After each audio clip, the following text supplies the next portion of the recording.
You're watching Satluj TV. I am James Kuzno in Vancouver, British Columbia. As most of you are aware, it is the eve of the Khalistan referendum vote in Surrey, British Columbia tomorrow. The Khalistan referendum vote will take place at the Surrey Gurdwara between 9 a.m. and 5 p.m.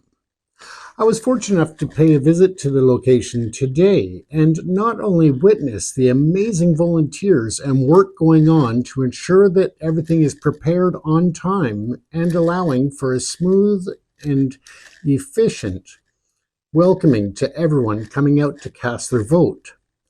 Don't forget to get out and make sure that your voice is heard.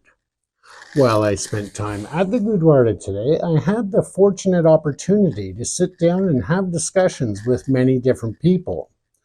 One of those people that I was privileged to have a conversation with was Dr. Sandhu, coordinator with Sikhs for Justice.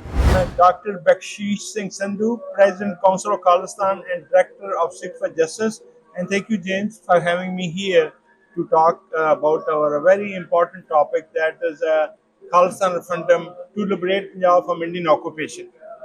Well, thank you for having us. As you know, we've been doing a lot of coverage of the upcoming vote, as well as other issues that are very important to the community. I'm very impressed that you are basically informing the Sikh community about the issues affecting Sikhs. And I've watched your videos and they're very informative. And I think that in my goal is to not only inform Sikhs of the issues going on and just giving more background, but also I think it's very important for the Caucasians and everybody else in the community to understand, because I think that more we understand different cultures and different perspectives, the better we are and stronger we are as a community. That's true. We have the same goal. All the Canadians should know that the Sikhs are peaceful people, and we are trying to hold the referendum, which is legal, peaceful, democratic. But Indian government wants to stop our referendum, and they are criminalizing our efforts to liberate Punjab from Indian occupation by legal means. Right. And with this vote here, I've heard numbers expected up to 100,000 and maybe more to come out and vote. We think it'll be much more than that. It may reach 200,000, but we shall see how many people turn out tomorrow. But we think that the people here, they want to not be ruled by India. They don't want to be ruled by India because it's a country for the Hindus, and they want to impose the Hindu rights and the practice of Hinduism upon all the communities, specifically Sikhs. Right. And we've seen that with the violence going on in Manipur and other regions of India where they are attacking and going after different groups, including the Sikhs, including Christians, and so forth. So I think that this is a very powerful vote, not only in the results of the vote one way or the other, but also just in the awareness of what's been going on since 1947 with the separation of India, or when you go back to 1984 and the Golden Temple. I think that it's very important for the whole world to be watching what's going on. That's exactly right. Referendum is a journey to the destination, which is independence of Punjab. But while we are traveling the journey, walking the walk, we are achieving tremendous success. So just like, let's say, Modi's government promulgated farm laws. Those farm laws were not right for the farmers. They may be right for the high officials in the government or big business people. That's not good for the small farmer. So when the referendum voting took place in London, October 31st, 2021, 3 weeks after that, Modi basically annulled the farm laws, because it was that the Indian intelligence agencies told Modi that this is a threat to security and safety of India, therefore the law should be annulled. And he announced that we're going to annul it without having taken a vote in the parliament. Right. Do you think that at this time Of course, we see Prime Minister Modi is going around the world, whether it's Canada, the United States, and so forth, to expand their trade missions and to increase both imports and exports to increase the GDP. Do you think that world leaders are missing an opportunity to put pressure on him to respect human rights? Absolutely right. See, there are two things here. So the foreign countries should know that India cannot be trusted. Number one. Number two, India has not been on the side of United States of America. Starting from 1947, India has usually voted not in the favor of United States, but has either abstained or voted for other parties. Similarly, in regionally Israelis issues, India was not supporting the US. And now they think they have a common enemy, Muslims. So now they are buddy system with each other. They get training from each other. So the foreign governments, they think that the Modi can be convinced, but I think you're miscalculating.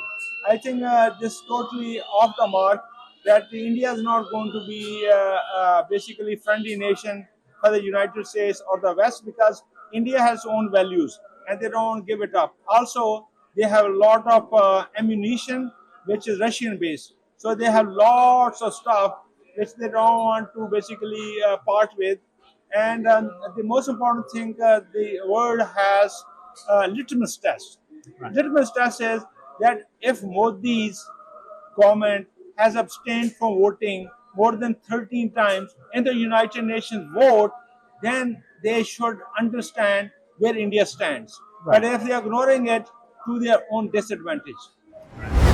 And with that said, of course, with the recent floods in India, whether it's the fires in the US, fires in Canada, the floods in Abbotsford last year, the Sikh community, and even when I was in Poland covering the refugee crisis last year, the Sikh community has always been there somewhere. I see it very prominent that they are there, they're rolling up their sleeves and helping people in need.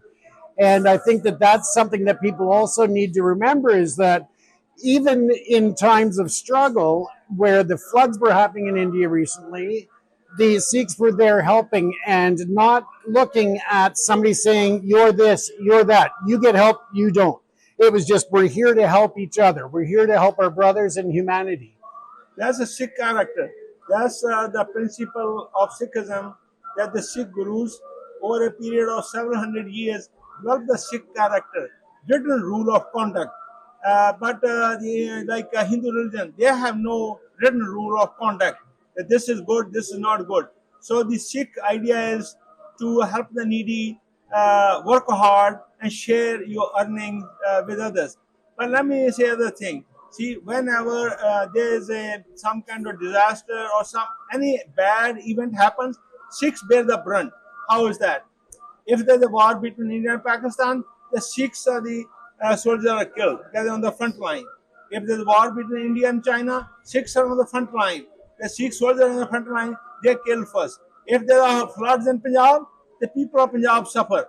But if there are no floods, the water is being diverted to India. Similarly, if there's a wheat crop, then we feed 400 million people in India. But then India says, no, next year we don't want to buy wheat from Punjab.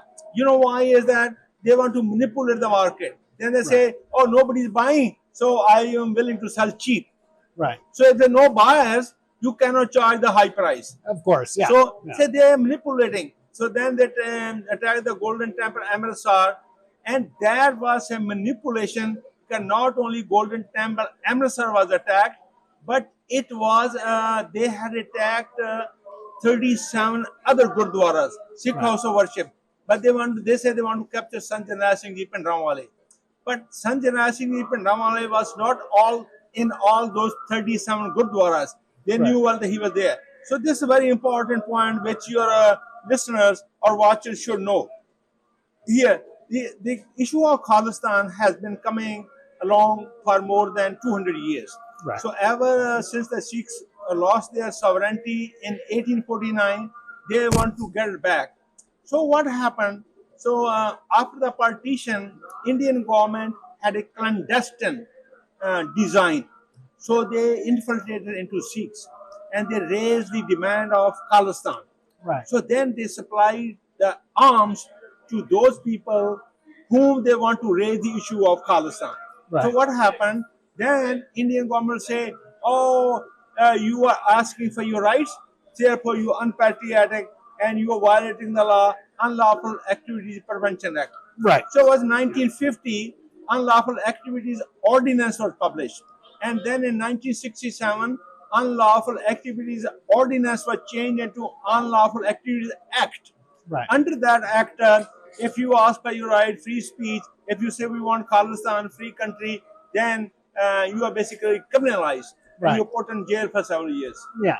And that's one of the foundations, I think, not only with Sikhism, but also with Canadians and Americans and Europeans, is the freedom to be able to express yourself without taking any type of repercussions for that. And I think that that's really important, that people have that right to express their freedom, to have their own personal beliefs. And there's a lot of people, especially online, that I don't agree with, but I have a deep respect for other people's opinions and their beliefs, and I like to listen and learn from them about their different perspectives. That's very true. Just like when we were holding referendum in Toronto area, Mhm. the Canadian Prime Minister Justin Trudeau said that we cannot stop the right of free speech. We cannot referendum because it's expression of right to free speech. Similarly, a member of Parliament of the Canada said if Sikhs want to express the right to free speech in the form of referendum vote, we cannot stop it. Right. So we are highly grateful to the people of Canada and the politician of Canada who has given us the space and who have given us the privilege of holding the referendum vote here. So it's very magnanimous of the Canadian people and the Canadian politicians that we are holding the referendum, which is having very forceful impact on India. Excellent. Well, that's wonderful. I appreciate you taking time to speak with me today. We'll wrap up here. I'm hoping that I'll see you again. You know, we'll have some more conversations about different topics, but it's been a pleasure and I appreciate you very being much. here.